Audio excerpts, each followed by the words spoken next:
What's going on, everybody? It's your boy, that guy, my high tuning back in for another one of MrBallen bangers. You dig what I'm saying? This one's called Never Piss This Woman Off. Just don't piss off most women, you know what I'm saying? It's just a bad time when you piss women off, you know what I mean? Anyways, let's give a big shout out to all the members real quick and let's jump into this story, man. We got Wild Turkey, Jamal Moore, Net Coast, Lynn Willow, Kara, Epic, Driver Thoughts, Misty, Ryan, Mr. Pay It Forward, Sam, Keith, Manly, Mr. Funny Farm, Happy Chick, Holla Girl, Taylor, Marla Diesel, Nick, Craven, Insane, Nicole, Aaron, Mama Dukes, Robin Lynn, Amy Jane Doe, Liz, Nugget, My Hood Life, and Gary Willis. Gang, gang, gang, gang. You already know what time it is. So go ahead and jump into this video now. And if y'all want to get a shout out in all the videos too, please hit that join button. Check it out. We got 3 different options to choose from. If not, please just subscribe, hit the bell notification. It helps your boy out tremendously. And, it's free 99. So there's no excuses because it's free. Thank you. Hit that full screen. Let's jump into this, man. In early 2014, a sheriff's department in a little town in Oregon conducted a search of a huge 20-acre farm tucked away inside of a forest. A local man had gone missing recently, and this farm was one of the few places they knew he had been. Very quickly into this search, a deputy was walking around the outside of the barn when he saw something strange on the ground. At first, he had no idea what it was, but as he got closer, it became very obvious. Not only would this discovery become front-page news all across the country, but it would also lead investigators to discover something much more sinister going on in that little town. But before we get into that story, if you're a fan of the strange, dark, and mysterious delivered in story format, then you've come to the right place because that's all we do, and we upload once a week. So, if that's of interest to you, please offer to make the like button a cup of coffee, but be sure it's full of coffee grounds. Also, please subscribe to our channel You know and how turn on all notifications. disrespectful that shit is? You know what I'm saying? Get coffee and you're sitting there trying to enjoy your coffee and you got nothing but little coffee ground grits and shit all up in your teeth and shit. Damn, that would be miserable cup of coffee. So you don't miss any of our weekly uploads. You know what I'm saying? Okay, let's get into today's story.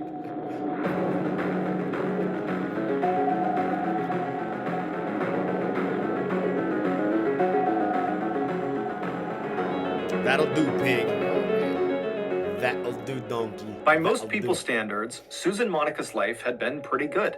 She had a small but very close group of friends, she had a great job working as an engineer, and she lived in one of the most exciting cities in the world, San Francisco, California. But Susan was not happy. Moving to the big city was not so much a choice as it was a product of life and circumstance. Deep down, Susan had always been someone who preferred peace and quiet and being alone, things that were in rare supply in a big city like San Francisco. Many nights after work, Susan would come home to her apartment and she would sit there and dream about moving away from the city and living off the grid somewhere on a farm, raise her own food and be totally self-sufficient, away from everybody else in the world. Yeah, fuck and then that. one day I like the idea of being like off grid for just like momentary, moments of like just relaxation and those just being able to get away for a little while, unplug from the grid. Like that's what I'd want, those secluded moments or secluded areas, or why I would ever buy a house in the mountains or somewhere super secluded, would just be to go get away for like a week at a time type shit. Like couldn't just live there. I like the conveniences of, cities and shit too much. Ain't gonna lie. 1991, when Susan was 43 years old, she made that dream a reality. That year, she wound up purchasing a 20-acre farm located in a forest in a little town in Oregon called Weimar. However, this farm was really not a farm. There was nothing on it. There was no house for Susan to live in. There was no barn for her animals or tools. There was no running water, no electricity, no septic system. Damn. It was just pure Oregonian wilderness. But to Susan, it was perfect. The property kept her far away from other people, and she liked the idea of having to literally build her own farm. After all, she was an engineer by trade, so she actually knew how to build buildings efficiently and safely. And she was a big, strong, sturdy woman who was not afraid of manual labor. So, when Susan finally arrived in Weimar and made her way up the winding dirt road through the forest and arrived in front of her property and looked out at the vast, rugged landscape for the first time, she was filled with a rush of excitement. Even though there was nothing on her 20 acres, it already felt like home. Over the next several months, Susan would transform these 20 acres into a neat little farm, complete with a big barn and a shack for her to live in, and a few animal pens for livestock. However, after the farm was built, Susan realized that building the farm was actually not the hard part. The hard part was maintaining the farm, going out there every day and doing all of her chores, feeding all the animals and doing all the different projects she had in mind. It was exhausting. And so not long after the farm was complete, Susan realized that as much as she wanted to be totally alone out there, she had to set that aside and hire some help. And so Susan printed out all of these help wanted flyers and put them all over town in Weimar, and before long, people began making their way up to her property to inquire about the role. Most of these applicants were people who struggled to find work elsewhere. Bro, is this lady bastard like anybody who pissed her off or did something wrong, made a mistake? Was she like burying these motherfuckers on her 20-acre property and shit? Was she like torturing them in their fucking basement and shit or cellar? Either because they lived a sort of transient lifestyle, bouncing around from place to place, so no one was ready to hire them long term, or because they had a criminal record and just straight up could not get a job. But Susan didn't care about either of those things. All she cared about was the people she hired would work hard and they would respect the peaceful, calm atmosphere she was fostering on her farm. Basically, do the work and leave me alone. And over the next 20 years, Susan would find dozens of people who were able to do just that. Most of them would work for Susan only for a short period of time. Others would stick around for a little bit longer, but eventually all of Susan's workers kind of rotated pretty quickly and moved on to other things. And when that happened, Susan would simply put up more help wanted flyers in town and hire more people. And in all the 20 years that Susan had been hiring these temporary workers at her farm, after they did move on and went somewhere else, Susan never heard about them again. However, that was about to change. On January 1st, 2014, Susan, who was 66 years old by this point, was outside of her shack out on her driveway when she happened to look up and see a car coming up her road. Now remember, she lives in the middle of nowhere. No one comes out to see her, so this is a very rare event. And so Susan is totally keyed in on this car. And this car, they pull into her driveway, and then out of the car popped 3 young people. It was 2 young men and 1 young woman. And before Susan could even ask them who they were or why they were here, they were telling her. They said they were looking for their father, Robert Haney, who at one point had told them he was working on Susan's farm in exchange for a little cash, and also Susan was letting him park his camper on her property, and he was living in that camper. The kids said their father always checked in with them at least once every couple of months, but they had just gone this really long stretch without hearing from him, and since he didn't have a cell phone and no permanent address, they had no real way of getting in touch with him, and so they were out there looking for him to make sure he was okay. And so they asked Susan, "Do you remember our dad, Robert? And if so, do you know where he is?" Even though this whole situation was totally surprising for Susan, because she almost never got visitors, so that alone was kind of jarring for her. But when she heard the kids say their dad's name, Robert Haney, she immediately knew who that was. Susan told them that she had hired their father the previous spring to help build a structure on her farm. And initially, Robert was really nice to have around the farm. He worked really hard, he kept to himself, he was quiet, and he had a dog that was really friendly and loving. But in August of the previous year, so 5 months into Robert's employment on Susan's farm, Susan would tell them that their dad totally changed. He started drinking really heavily and not really working very much, and spending a lot of the day just kind of ranting and raving outside of his camper about how he wanted to exact his revenge on someone. Susan would eventually find out that what Robert was talking about is apparently one of his kids had been assaulted, and he felt very guilty that he had not been there to protect his child. And so the way Robert was handling this guilt was by drinking and thinking about getting his revenge on the attacker. Now, while Susan did understand why Robert felt felt the way he did and why he was kind of acting the way he was, it didn't change the fact that Robert's behavior had become very disruptive on her farm, and the one thing Susan really wanted was peace and quiet. And so she decided she would have to go confront Robert about his behavior and potentially fire him if he couldn't find a way to calm down. But before Susan ever had to do that, Robert one day just walked right up to her shack. He handed her an envelope filled with cash, and he asked Susan if she wouldn't mind looking after his dog for a while. And Susan was so taken aback by his complete change in behavior and this request that she just took the envelope and said, "Okay, I'll look after your dog." And then Robert nodded as thank you. He turned around and he walked away from her.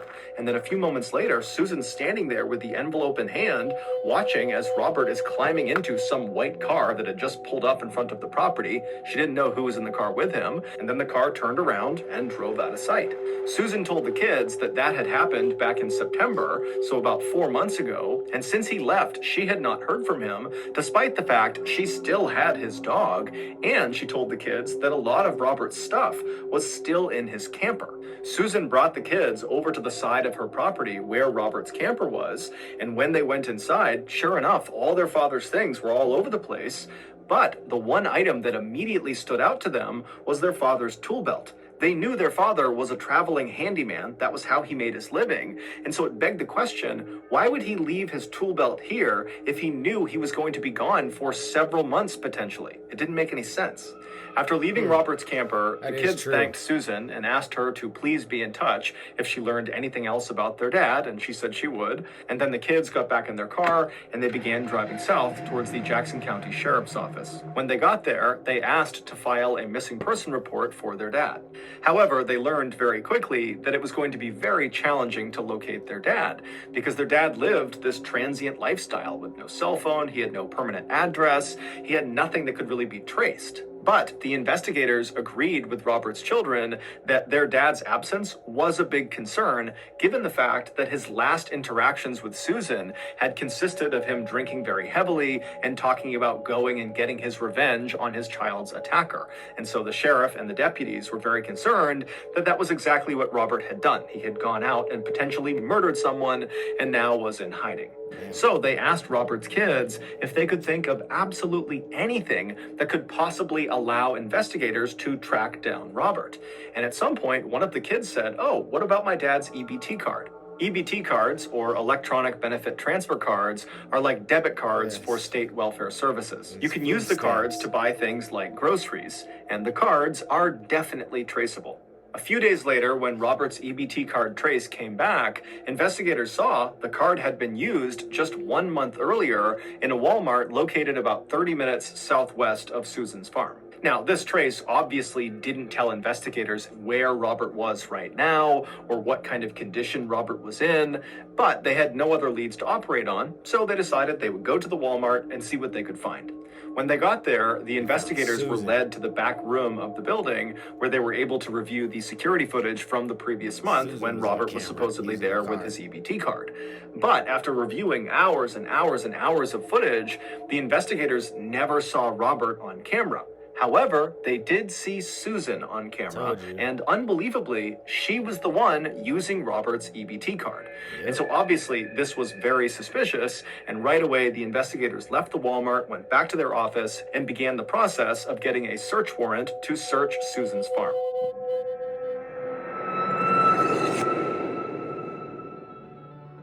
Last night, I decided I wanted to treat my family to a nice homemade dessert. No. Shout out to you and your sponsorship, though.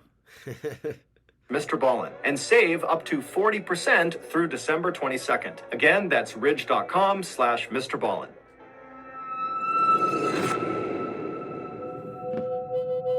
A few days later, on January 10th, the sheriff and his deputies arrived at Susan's property, and when they pulled onto her driveway, Susan came outside to greet them.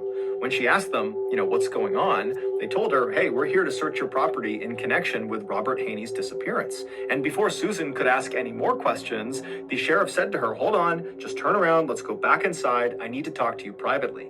And so Susan, who was very shocked by this, just said, "Okay," and she turned around and led the sheriff into her house while the other deputies fanned out across the property to begin this big search. Once inside of Susan's house, they sat down in her kitchen, and right away the sheriff says to Susan, "Okay, I have you on camera using Robert's EBT card. I know you stole it, so you need to tell me where Robert is right now, or it's going to get a whole lot worse for you." And as soon as he said this, Susan's look of shock on her face quickly turned into a look of kind of relief. It was like suddenly she understood what was going on here.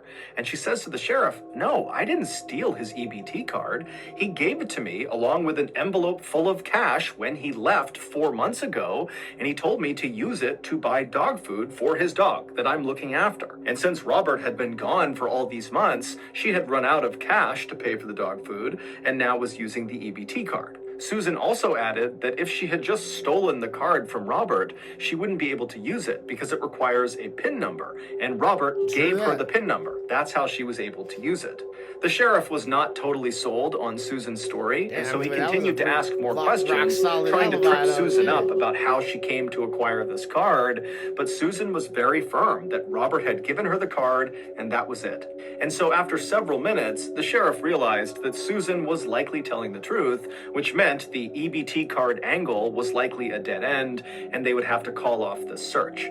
But as the sheriff was standing up to leave the kitchen and leave the property altogether, a deputy from outside came running into the kitchen and without saying a word, just bent down and whispered something into the sheriff's ear. And as the sheriff is listening to this deputy, his face is contorting in disgust. He can't believe what he's being told. And after the deputy stands up and leaves the kitchen, the sheriff takes a deep breath and then looks at Susan and says, "Ma'am, you're going to have to come with us." Back at the station, a now very flustered Susan was led into a small interrogation room where she sat down looking totally anxious. She's looking around, wondering what's going on. And then the sheriff walked into the room, immediately hit record on the camera, and then looked at Susan and says, "Has anyone died on your property?" The story that Susan would tell the sheriff that day in the interrogation room was so completely unexpected and horrific, it would make headlines all across the country. Damn. Before Susan began this story, she told the sheriff that everything she had said about Robert Haney's disappearance had been the truth.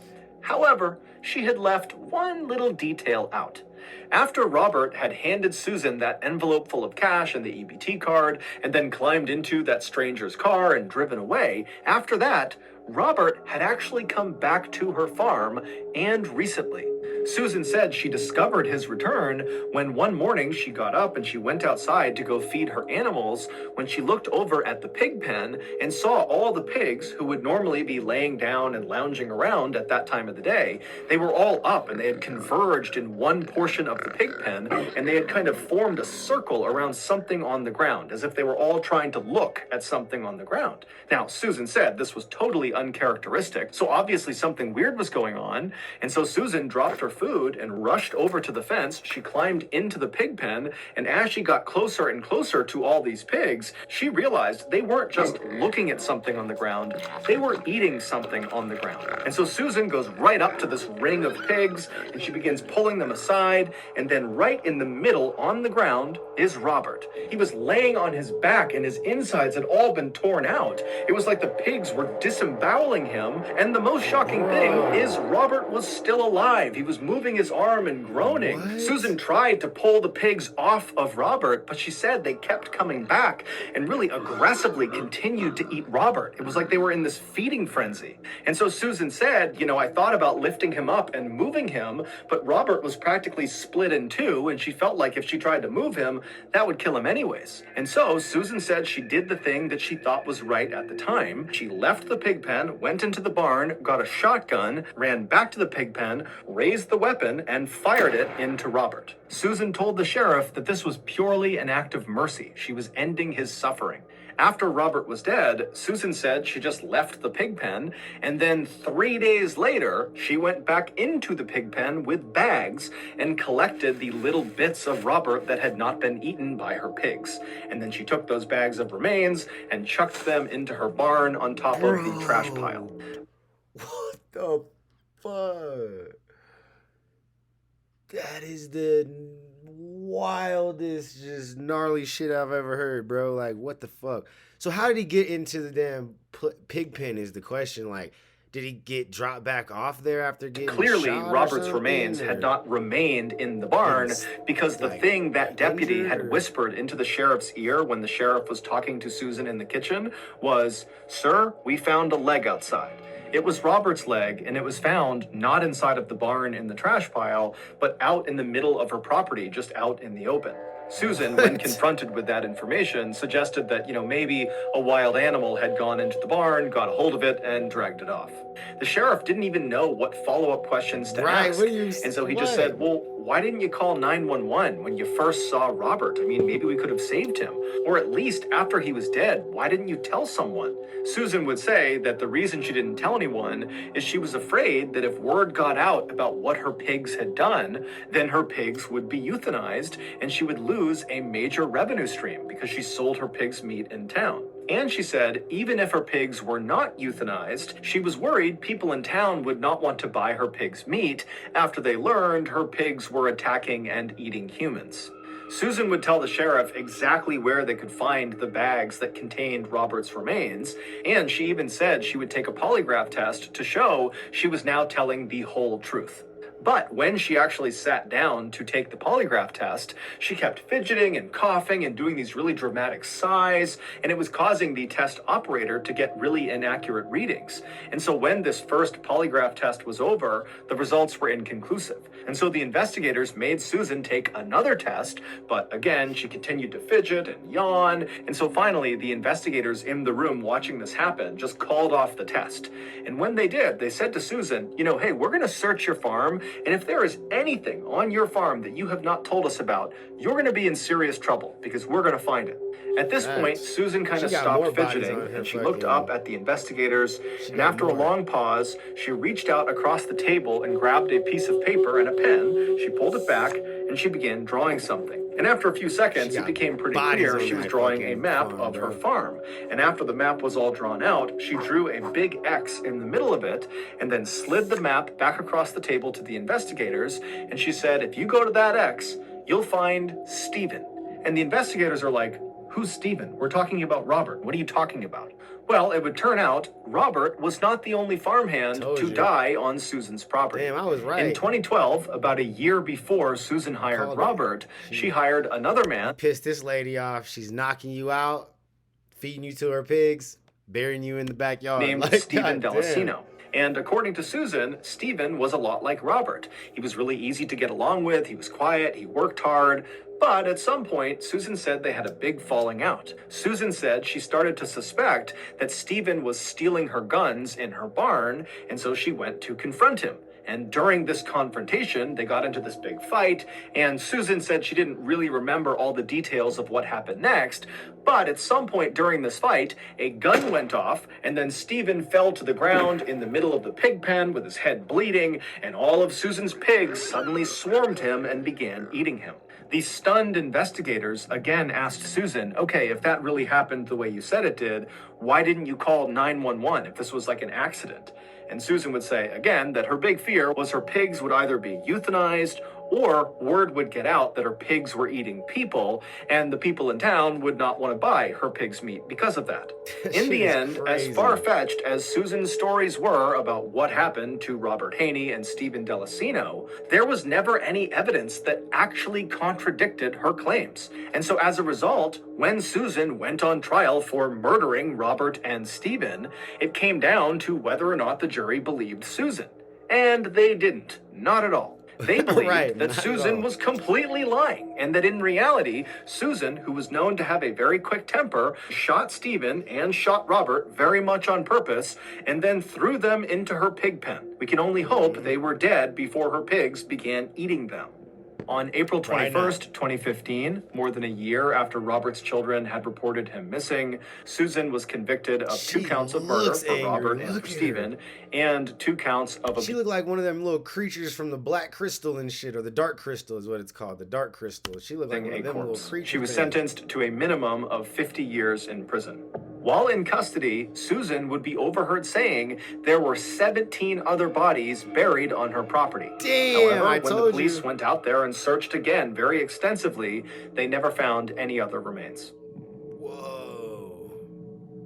So that's going to do it. If you got something out of this episode and you looks haven't done this already, crazy. please offer to make the like button a cup of. She is nuts. She looked crazy. She was crazy. That bitch was nuts, bro. Anyway, y'all let me know what y'all thought about that down in the comments below.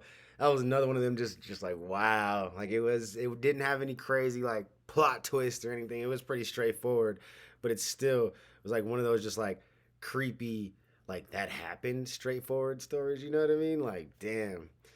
Yeah, that was nuts. Anyways, y'all let me know what you thought about that down in the comments below. I'm gonna catch you on the next one. Peace.